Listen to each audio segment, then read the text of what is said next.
When you were younger, what did you want to, like, what was your expectations you wanted to do with your life? When I was younger, I grew up wanting to become a nurse.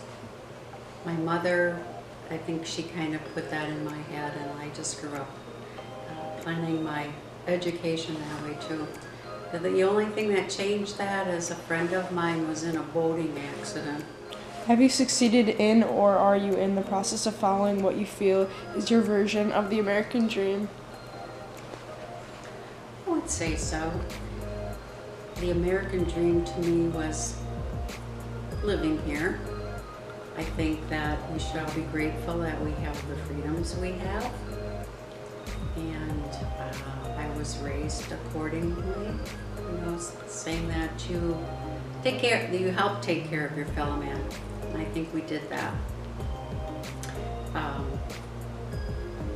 None of our family was exceptionally wealthy, but we weren't poor. Has your view of the American dream changed over time, and if so, how did it change? I think the American dream has changed, just judging by what's going on in the world today. We were raised with the expectation of working and supporting ourselves.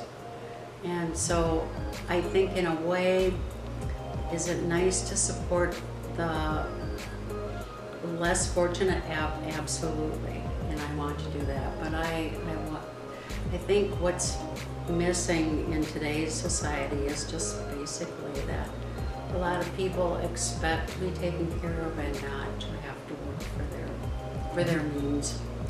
Okay, and going off of that, I know we talked about what your belief on the American dream is, but what do you think society believes the American dream is nowadays?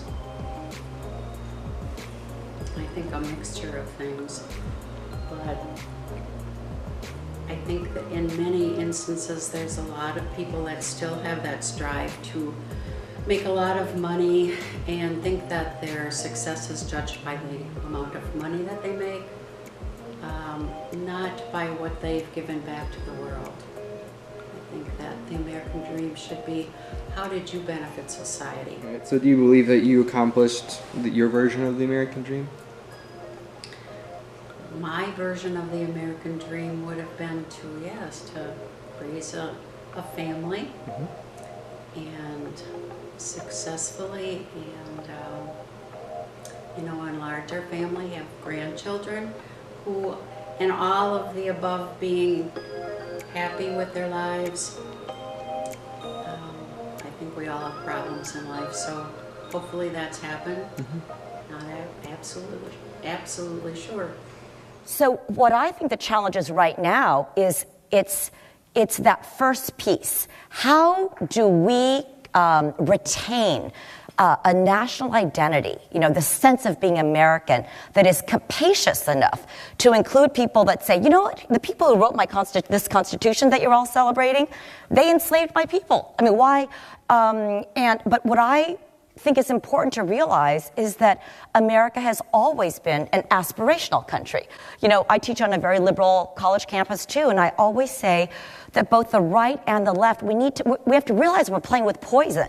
So it's one thing to say that we have a great Constitution and we've repeatedly failed, disgracefully to live up to those ideals. Has the American dream been attained by anyone, or is the American dream itself something that is unobtainable but a target?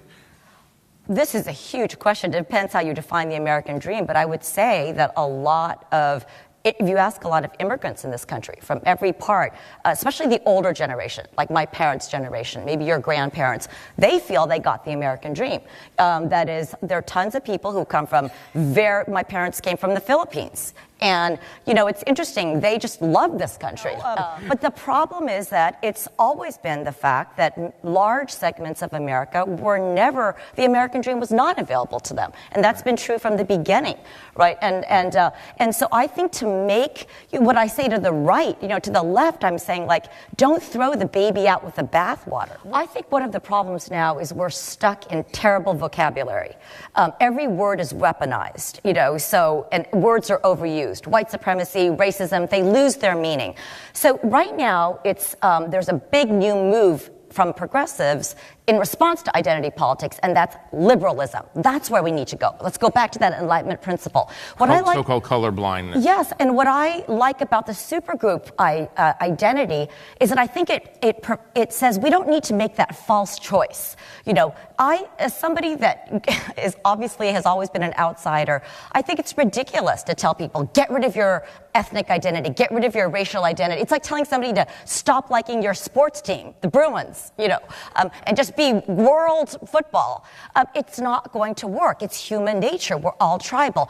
But the point of the supergroup idea is that you can retain your individual tribal subgroup identities on campus. I mentor the Asian American Association, the Black Students Association. But the key is you've got to have some kind of connective tissue that joins all those groups together, in this case as fellow Americans.